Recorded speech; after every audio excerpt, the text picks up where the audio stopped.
Good evening. Welcome to News Cafe. I'm Mitzi Borromeo. March is Women's Month, so tonight we pay tribute to inspiring female role models whose lives encourage others to think larger and bolder. We get into the minds of Margie Moran-Floirendo, beauty queen and philanthropist, and Marion Cotillard, actress-environmentalist, discussing their work to nurture and give back to a world that has nurtured them. It's 1973, and the world is shaken by a series of tumultuous events as President Marcos adopts a parliamentary form of government so he can stay in power. The Watergate scandal erupts in the US, and the Greek military overthrows the country's monarchy. While in Athens, Greece, 19-year-old Maria Margarita Rojas Moran, a freshman college student, model, dancer, and stage actress from Manila, captivates the world stage as she is crowned Miss Universe. The first runner-up is Miss USA, Miss Philippines is Miss Universe. Moran didn't let this get in the way of continuing her studies, earning business administration degrees at Marion College, where she graduated cum laude, and Boston University, as well as a master's degree from the University of London. Moran got into advertising and married Antonio Floirendo Jr., a businessman and politician from Davao. For over 20 years, Margie Moran-Floirendo championed women's groups and community development in Mindanao, promoting peace and livelihood as part of the Mindanao Commission on Women, of which she is a founding member. Margie is an ambassador trustee of Habitat for Humanity Philippines. She is also president of Ballet Philippines, where she merges dance with community work. Good evening, Margie. Welcome to News Cafe. Good evening, Mitzi. So, Margie, when people think about you, often they think about beauty queens, but you have really tried to distance yourself because it's been many years. You've been very busy giving back through, let's say, building homes, Habitat for Humanity, and as president of Ballet Philippines. Tell us about the sense of fulfillment that you found in this journey. The sense of fulfillment I find in work like this is to be able to volunteer and do something good for society. I feel that everyone should contribute to do something for society, and this is my way. I think it's everyone's sense of duty to do something for somebody else. Right. For over 20 years, you were very active for women's causes in Mindanao. You really championed women's causes, and now you're working in dance, working with many dancers, mostly women, of course. You were a dancer yourself many years ago. Many years ago, when I was a teenager. Yeah, I danced ballet and jazz, and also performed on stage at the CCP for Broadway shows that were produced here. So tell me about Ballet Philippines. You are president of Ballet Philippines. It's been almost 10 years now? No, about 6 years. 6 years, okay. Years, yes. How is it, how do you find, because it's been, over the years, it's been a challenge. When it first started, it was really struggling, no? It was very difficult to get an audience. How has it been so far? We have very good shows, and we have a very good audience, and I feel that the Filipinos, because of also the economy has become better, and our educational system also encourages the arts in our students, that our audience has grown, and we've been experiencing very good sales on our tickets, and that's also because of our marketing efforts, but also because there's a demand for good shows by our audience in the Philippines. Yes. So it's on its 46th year, right? Right, that's right. We're entering our 46th year. Yeah. And when Alice Reyes founded this back in the day, so she was named the National Artist last year, she talked about how it was struggling. How would you compare now? Of course, this time you were saying it's really grown thanks to the marketing efforts. The audiences now compared to before, this taste for ballet and the arts. We have a younger audience now, and we want to promote the arts really to the younger set, because we can't depend on the usual audience that we have, because they also grow old and tired.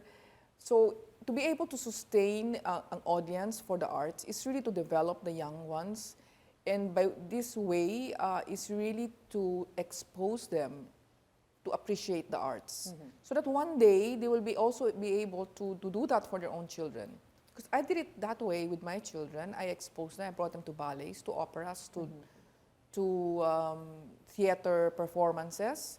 So they learn to appreciate it, and they bring their friends as well now, and they look forward to watch a show. Right. Yeah, you talk about how dance really opens up people's minds, and that studies show how it helps develop leadership skills also. Yes, there are studies in the United States through Dana Foundation that when you expose children to the arts, any form of arts, but particularly dance, because in dance you have to imagine, because it's movement, and you have to be able to think more and imagine what you're watching. So they have studies that those that are exposed to the arts read more, and then they become leaders of their community and in their school as well, and so they become better citizens of the country when arts are exposed to them. And studies have shown, like in the Latin American countries, the arts are really instilled in its citizenry. Right. Like Venezuela, for instance, they have orchestras and ballet companies In in different every communities. Yeah. Yes, and that's supported by government. So this is your vision. You would like that to happen here too for the Philippines. I hope so. And there are companies that support orchestras and different performance groups to perform in the communities, in the provinces. And we are so blessed to have very able and very good local government units that really promote the arts in their provinces. Yeah, so it's wonderful. You're getting a wider audience, and you even have a lot of scholars. You have now 200 scholars? We maintain 200 scholars every year. Yeah. Especially during our summer dance workshop, because we get scholars. We audition for scholars from the provinces, and they look forward to coming to the Cultural Center of the Philippines and be chosen to be a scholar. And from that pool, we get our future dancers as well. Yeah. But not everybody becomes a dancer, you know. We don't train our scholars to all become dancers, because some of them don't have the bodies to be dancers, but they do have an ambition to become teachers of dance, to be able to choreograph, to learn the anthropology of dance and pedagogy, and because the industry is large. Yeah. You just don't need to become a dancer, but to be able to understand dance, you can become a teacher in a school of dance, or be a PE teacher, for instance. That's good. So there are options, huh? There are options, Yeah. yes. So tell us, you have another wonderful program called Share the Magic. It's for underprivileged public school students. What is that about? We get sponsors to help to pay for tickets for public school children to come watch our shows. And we have about 11,000 to 12,000 public school students that come to the CCP to watch the show. And it really means something to them, you know, because they go there, they're there with their uniforms, and they are watching a real performance in a real theater, in nice seats and nice lighting with costumes, and they're in awe. Yeah. And they go back and they create their own performances as well in their schools. Wonderful. So they have a sense of what is excellent. Yes. Really stimulates the imagination. Yeah, that's true. Makes you aspire more. Yeah. Now, it is not easy sustaining a ballet. It takes about 30 million pesos per year. For us, yes. So we have to raise about between 28 to 30 million a year. Yeah. To sustain the company and the number of dancers that we have. We pay full salaries with government benefits and taxes as well. We contribute to the economy of this country and to the career for those that have chosen the arts as a career. So we have job generation as well. Yes. Okay. And the way this homegrown talent is really becoming known. Last year you were in the U.S. There was a tour of Ballet Philippines in the U.S. Tell us about that. There were some of your young dancers were discovered and even got grants. Well, we have a dancer, Carissa Adea, who's now in New York on an Asian Cultural Council grant, and she came with us to America. We had a 6-city tour plus other mall shows in the West Coast, USA, and Vancouver in British Columbia in Canada. And we are so elated because we celebrate our 45th year in this tour. And we've received standing ovations in every city we went to. Yeah. And that gave us really a sense of gratitude and a sense of pride in our country. And we are so thankful also to the Department of Tourism and PAGCOR and the duty-free shops for sending us there. Yeah. they paid for, and San Miguel Corporation also paid for our tickets to go to America and Canada. And really, there's a way of showcasing what is beautiful in our country Yes. by showcasing how good we are as a performing group. Because you've done a lot for tourism also. Now it really shows that collaboration is key to Yes. really get our Yes. arts, the Philippines, known. Yes. So what are you hoping to accomplish? What does Ballet Philippines need to do? What are you trying to do further for the... Well, we are now gearing up to celebrate our 50th year in the next 4 years. We're gearing towards that and to create bigger ballets. We're just in the end of our season, or of our 45th season. And we're on our last weekend, this weekend, starting tomorrow to Sunday, Manhid, which we're doing something different. You know, we're doing a musical dance performance. And this performance has the Eraserheads music in it. Nice. With a band, and also with singers and dancers, and some of our dancers sing.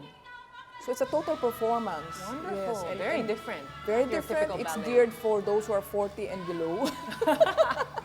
Because it's about superheroes, and it's just like watching a comic book, you know, like reading a comic book when you're watching it. So it really brought in the youth, and we've been experiencing very good full houses the last 2 weekends, because this is on our 3rd weekend. So we are so happy that it was a success. Yeah. And I encourage those that want to watch Manhid to come this weekend, because it's the last weekend. Yeah, it's a huge production. Very exciting, and this is what you've always said. There is really versatility in dance, and that's what you're trying to do, bring the modern and Yes. classical together. Classical, the contemporary, the modern, and as a musical theater as well. Now, Like we did a few years ago, we did Ramahari, yeah, which was also with the Ryan Kayabyab music. beautiful. Yeah, this Yes. really arts really touches the soul. Now, last Christmas there was the Cinderella, which you danced in. Will we Yes. be seeing more of that? Because you still dance. You still love to dance. Well, I love to dance, but you know, age also comes into play. But I was a wicked stepmother, so I did a lot of acting and dancing. There was a lot of dancing. Alice Reyes' choreography and the restaging demands dancing for the wicked stepmother. But that was I think that will be my last performance already. But I don't think there's any opportunity to dance again. We never know. Never You know. Other shows will come forth. Now, what's great to see also is how you take care of your dancers. Another thing that you do at Ballet Philippines is a housing program. You make sure that the dancers who come from the provinces are cared for. Yes, so we help them in paying, having a housing benefit, but not only in housing, also in medical care. IntelliCare is a sponsor, and all of them are given medical benefits if they get sick or they're injured while they're performing. So a big part really is because you want to keep these dancers there. Normally, Yes. what is the lifespan of a dancer usually? Well, we have a dancer, our principal dancer, Catherine Trofeo, is retiring this year. She's on her last weekend performing, and she's 36 years old. And the dancers want to be at the top of their career, and they have to be able to still dance the difficult steps. But when they feel that they can't do that anymore, they would rather teach. So it moves on. You move on. They move on, and stages. other dancers also come up All the right. ladder. What would you say is your philosophy, your principle that really gets you through the challenges of life? There's always something beautiful that comes out from heartbreaks, whether in work or in relationships, or there's always something that's better for you. But you have to think positively. You have to think that way, because somehow the rewards are better than the journey.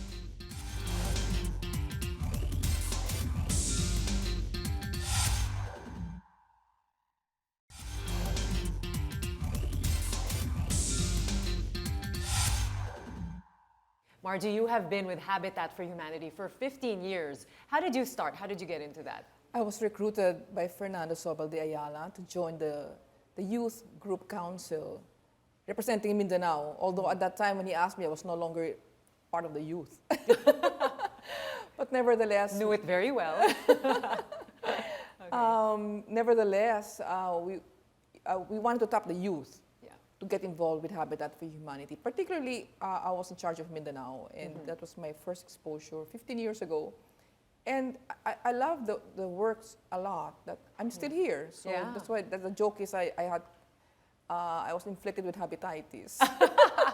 It's a good disease. You're a good helping a lot disease. of people. Now, of course, That's you right. lived in Davao for a very long time, in Mindanao for a long time, and you saw a lot of the calamities that hit the area. And that's what you're trying. In the first part of your project, you were building in these calamity-stricken areas. Well, it was conflict areas, Conflict areas, actually, and I started the Peacebuild program where we built 1,000 houses through the funding from the European Union.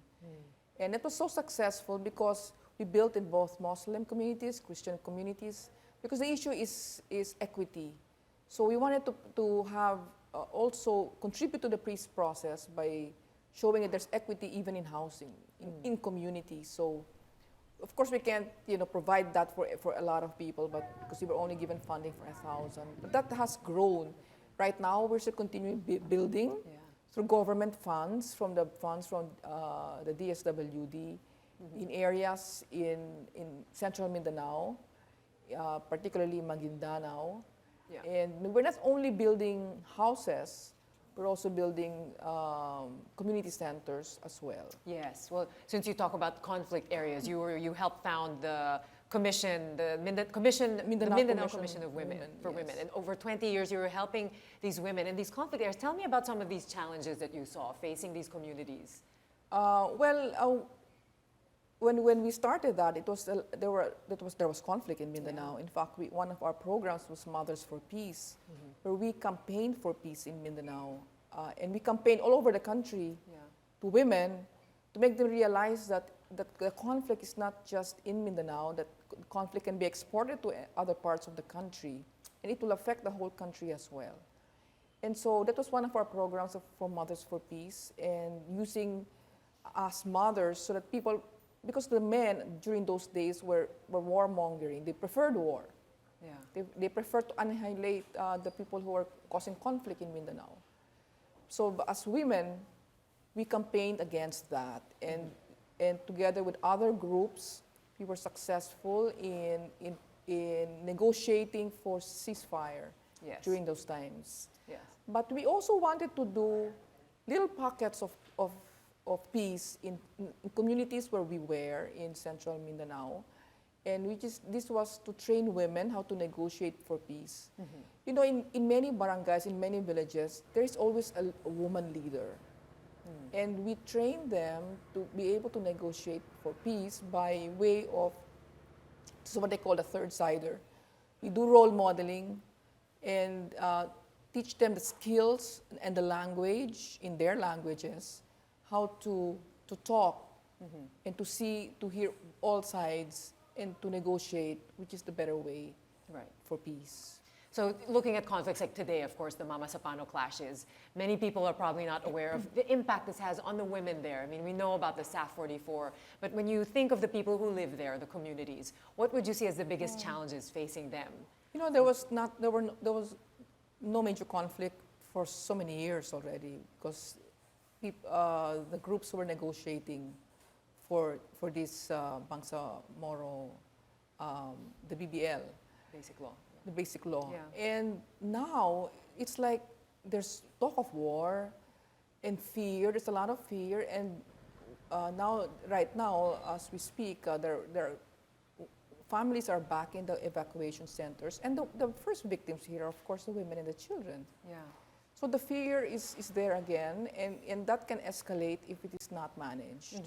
Yes. So for you, we really have to pursue this Bangsamoro basic law, despite the fears that maybe the MILF is not really committed to this. I mean, you worked with some of these communities, the ARM, you know what it's been like on the ground. That's right. A lot of people who talk about war have never been to war. Yeah. But these people live in war and they don't want to go back to war. And they've been living in peace for so many years already, so for them to go back to war. Yeah. And if that escalates, I mean, the danger is just so big because, you know, to create peace, it takes a generation. It's Yes. not just a year or two and one basic law that will solve the problem. Exactly. That's why you've always said that the country needs more education in building peace. That's right. Yeah, so it's not an easy process, but we It's have not to an easy start. process, but Yeah. it has been started already. Yeah. It's been ongoing. Not too many people realize that even the schools are very active in really making peace Yeah. efforts as part of the educational system, Yeah. particularly in Mindanao. Yeah, so many challenges for women there. And also today, how would you compare the situation for women today? When you were in Miss Universe, 1973 then, at 19, you got married at 21, quite young. Can you tell us what it was like for women then and today? Well, the women then during my time, it was important to be married early. That was the goal. They get hooked. Yeah. That was the goal then. It's so different now. I mean, as I speak with my daughters and I tell them that I want to be a grandmother when I'm still young. Like, what? Come on. They're still pursuing a career. No, it's important to them to have a career and to be financially secure on their own. Yeah. Well, let's talk about a little bit about your days as a beauty queen. You're still a beauty queen, but the beauty pageant then. It's 41 years ago. But that is one of your legacies, whether you like it or not. It'll be one of your legacies. But still even more beautiful now. But back then, when you look back, you always say it was a stepping stone. So whether you win or lose, it's a stepping stone. How so? It is. It is a stepping stone because some get discovered and some end up even better than as a candidate. And even if they didn't win, they are discovered somehow. But it's really how you use your talent and your skill after the pageant. Mm-hmm. If you know and if you're keen and alert in seeing what opportunities come your way and take advantage of it. Yes. It's important. I think that women don't need to be too ambitious. They just have to be keen and be alert in the opportunities that come their way and be able to grab it at the right time, at the right place. So take advantage and earn your credibility. You always say that. Yes, right? to earn your credibility. It's to be trustworthy, and I think it's very important. Yeah. And something I truly admire about you, even at that age, you were a freshman college student then, you never gave up your studies, and you even pursued a master's Yes, degree. I pursued a master's degree. I think reading and knowing current events is very important. Learning through life is what also keeps you young. Mm-hmm. And where opportunities will come your way is when you meet people, when you learn more, those are opportunities that you have to take advantage of. So would that be a big piece of advice then you'd give future beauty queens? For example, the Binibinang Pilipinas competition is coming up later in March.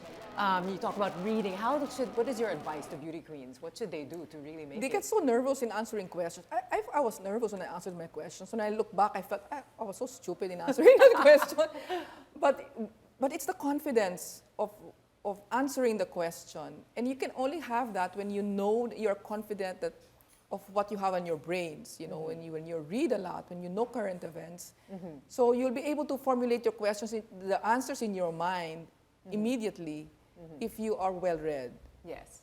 That's right. And at the time, but you did everything you said. You said you wanted to buy a house, property, and you did it all and help others. But it just came, it was opportunities that came my way. Yeah. I never had that ambition to get that. Mm-hmm. We just had the Binibining Pilipinas candidates at the Habitat for Humanity build a few days ago in Quezon City. Yeah. And I in my speech, I told them that they have to really give something of themselves to society. And that was one way. And I was happy that to expose our candidates to building houses for the poor in that community. Yeah. And the people who were there really loved it to see them working, their hands getting themselves dirty with all their makeup. Yeah, good to see the beauty, brains, and giving back. Really giving back, passion to give it's back. Not just giving back. It's really to contribute to society. Yeah. Because it's a duty. It's not something that you ought to do. It's more than that. It's really giving yourself. Yes, and if you're in a position to do it, because we are lucky, you know, we have to think about the position we're in and what we can do to help. Yes, right? that's right. Any plans of running for public office? Because you did this some years back.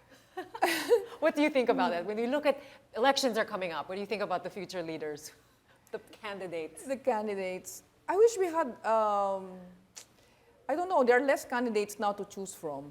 Unlike before, you would have eight people running for president. Now we only have one or two.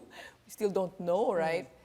I wish that those that really have the ability to run our country will run this time. I think people now are more discerning in choosing their leaders.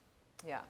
And people are more discerning in choosing the right leaders, the more honest leader. You seem to be very experienced in this. Would you have any thoughts of ever getting into public office? No. I think I'm too old to start. there's enough work as it is, right? I think I'm doing, what I'm doing is something I can contribute socially and even politically because it's job generating. Yeah. Margie, you've been through so much, you know, you've done so much for the country, a lot of heartbreak also. What would you say is your philosophy, your principle that really gets you through the challenges of life? There's always something beautiful that comes out from heartbreaks, whether in work or in relationships, or there's always something that's better for you.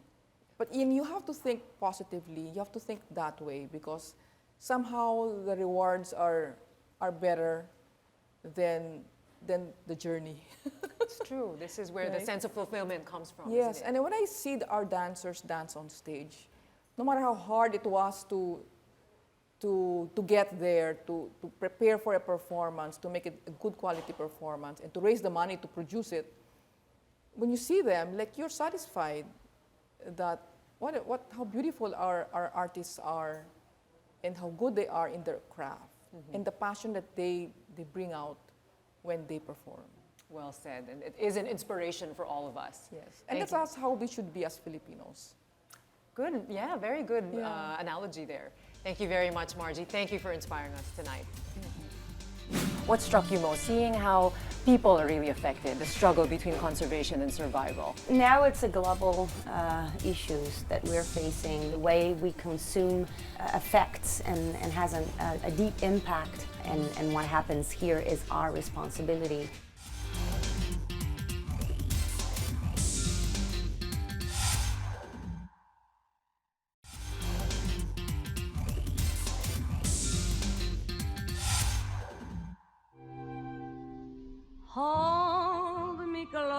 Her gut-wrenching, spot-on portrayal of Edith Piaf in La Vie en Rose got her an American Academy Award for Best Actress in 2008. She received her second lead actress Oscar nomination this year for her role in the French film 2 Days, 1 Night. Marion Cotillard has garnered worldwide acclaim and awards for her film performances. At 25, she won France's prestigious César Award for portraying twins Lucie and Marie in Les Jolies Choses. In her increasingly varied and ambitious roles since Piaf, Cotillard has maintained the elegant allure of an actress, truly a cut above the rest. It has been said that Cotillard's ability to open up wounds can be almost unbearable to watch. In 2011 and 2012, she appeared in Le Figaro's list of the highest paid actors in France. It was the first time in 9 years that a female had topped the list. At the same time, she was also the highest paid foreign actress in Hollywood. I am. And though I'm not ordinary.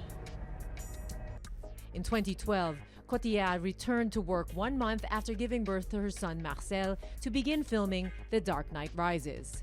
She was also working on Rust and Bone in France, flying back and forth between the US and France to shoot both movies. In an interview with Vogue in August 2012, director of The Dark Knight Rises, Christopher Nolan, marveled at Cotillard's ability to do her job so soon after giving birth, calling her Superwoman. Hi, Marian. I'm Mitzi. I caught up with Cotillard during her visit to the Philippines last week as part of French President François Hollande's delegation to push for global action against climate change in the run-up to the UN climate talks in Paris in December. So, Marian, tell us about how you became involved with President Hollande.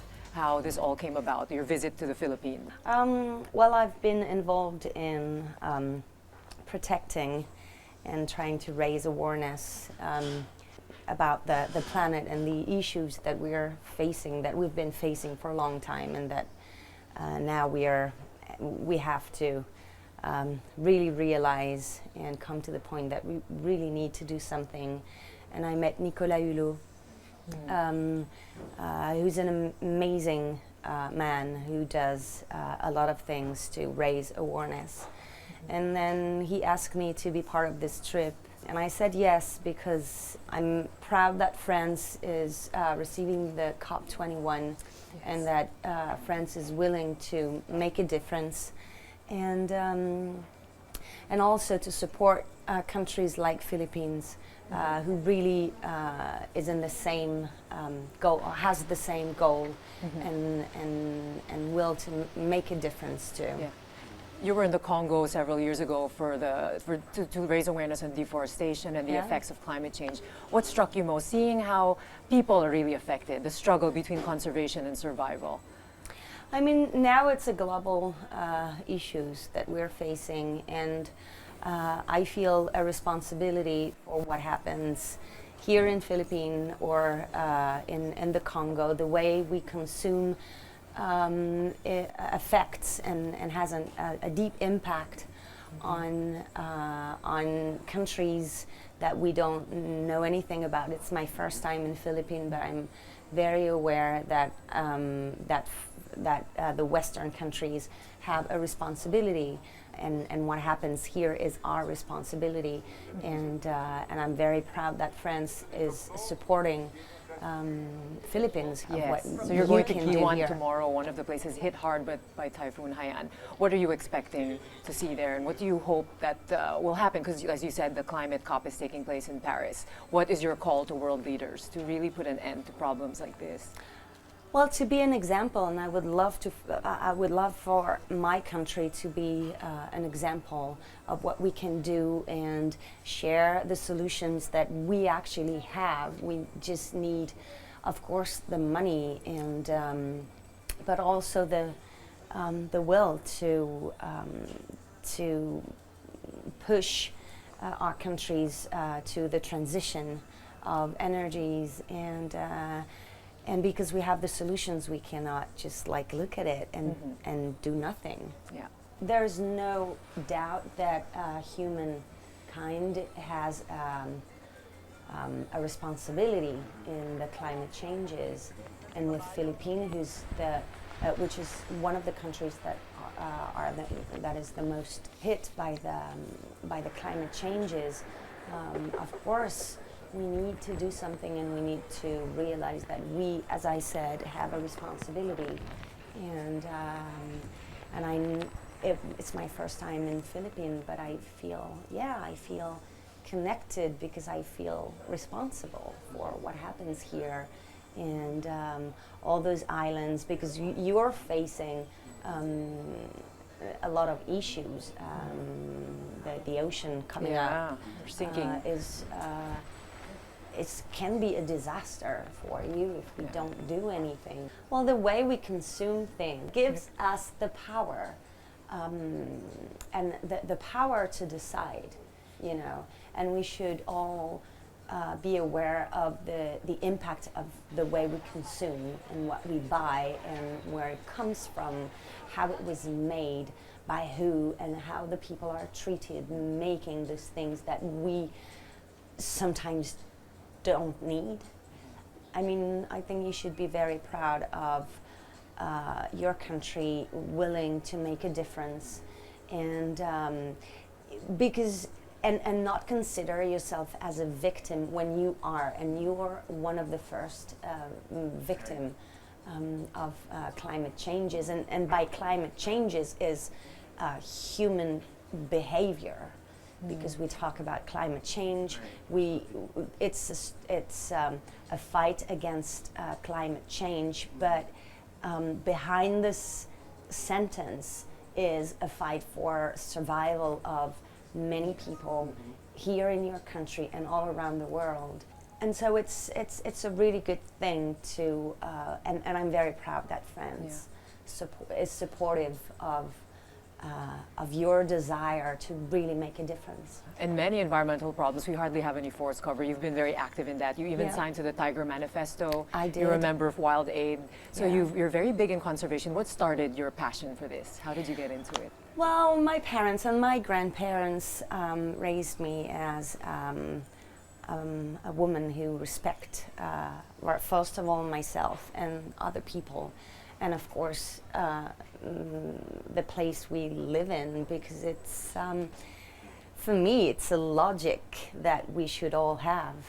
And when I was raised in the suburbs in Paris, and then I moved to the countryside, and then I came back to Paris when I was 16, and and all I mean, being in a big city and having this vision of absurdity really struck me, and I really wanted to make a difference. And it was in the 90s, and I was kind of a crazy person, you know, and I'm kind of happy that we are more and more crazy people who think that we are not crazy. And there's a logic that we should follow, which is preserving our home. On your fame, Marion, because of course you're a celebrity, you once said that you were doubtful whether celebrities can really make a difference in charity work. People might think sometimes that celebrities will take advantage of being in the picture of something, reinforce their celebrity or something like that.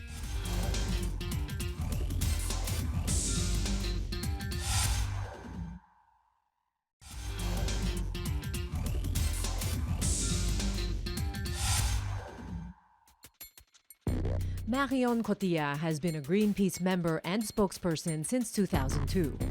She is among a group of actors, singers, and designers involved in Dessins pour le climat, or Drawings for the Climate, a book of drawings produced by Greenpeace and Glénat in 2005. In 2010, she traveled to the Congo rainforests with Greenpeace to document the destruction of the forests and highlight the vital role our so-called lungs of the earth play in preserving our planet. Oscar-winning actress Marion Cotillard. In November 2013, Cotillard joined a caged protest near Paris's Louvre Museum to free 30 Greenpeace activists jailed in Russia over an Arctic protest. The activists were released a few days later. In the movie Rust and Bone, which was a huge hit at film festivals including Cannes, Toronto, and London in 2012, Cotillard transformed strikingly to play Stephanie, an animal trainer who loses her legs in a freak accident. It's a bruiser of a love story. But for animal rights advocates, it was a controversial film for the scenes shot at the Marineland Park in Antibes, France, which has captive orcas. Animal rights activists urge the public to boycott the film because it features killer whales in captivity. As an advocate of marine conservation, Cotillard admits she felt uncomfortable about this. In 2012, you did a movie, Rust and Bone, where you played an animal trainer. So there was that struggle because animal activists were saying it was cruel to work with animals in captivity. How did you feel doing that? Because you said you were uncomfortable. I was very uncomfortable because this is something that I really don't understand, how we can put those magnificent animals in bathtub, basically, to have fun. This is because it's really, I mean, it doesn't raise awareness. It's really entertainment, and I have a problem with this. But at the same time, her accident also shows that those animals shouldn't be where we put them. The modest and unpretentious Marion Cotillard found it quite odd to discuss her life as an actress amidst her advocacies. She talked very briefly about the recent Academy Awards ceremony and her advice to aspiring actors. Well, first of all, that was a fun night.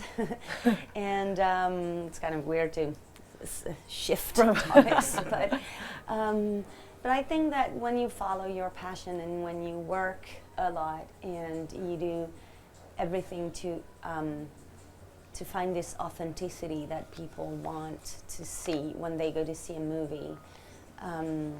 It's all about the work and the experience and being open to what happens in this world and to human beings, because that's why I'm an actress, because I'm fascinated by this very interesting animal that we are, this intelligence that we can use for good and for really bad too. It's I think humankind is really fascinating, and I study it. On your fame, Marian, because of course you're a celebrity, you once said that you were doubtful whether celebrities can really make a difference in charity work. Because you said people like Aung San Suu Kyi or Nelson Mandela certainly can, but you felt you didn't really, celebrities might not be able to do so because they can't contribute so much time. What did you mean by that? Well, you know, it's more than time. It's people might think sometimes that celebrities will take advantage of being in the picture of something, I don't know, reinforce their celebrity or something like that. I think all this is, as I said, I'm an actress and an artist in a way, because I'm fascinated by us and by this planet, and I need to share this way too, because it's urgent to raise awareness, and I need to share my love for humankind and my love for the planet. I need to share what I know and what I've learned over the years by reading books written by people who are scientists or humanitarians, and people who really care and who really know what's happening. And there was a period of my life where I thought maybe I shouldn't come forward and talk about those matters, because maybe it's useless. But at the same time, I meet people sometimes who tell me that that a light came and that they started to think about it and to question our society and how the way it works. And also the people I work with, Greenpeace, for example, or many people in France, and they tell me when I talk about them that it really helps. I think being here is a big thing, for not just for us, but for the world. So I was going to ask you, based on all the places you've been to, you know, you look at, there's a term called climate refugees, right? Because of the environmental problems, many people, especially women, suffer. For example, no water. Women have to walk for miles to get water, and they undergo a lot of you know, degradation, discrimination. For you, you know, they refer, it's Women's Month in March, and many refer to the earth in feminine terms, Mother Earth.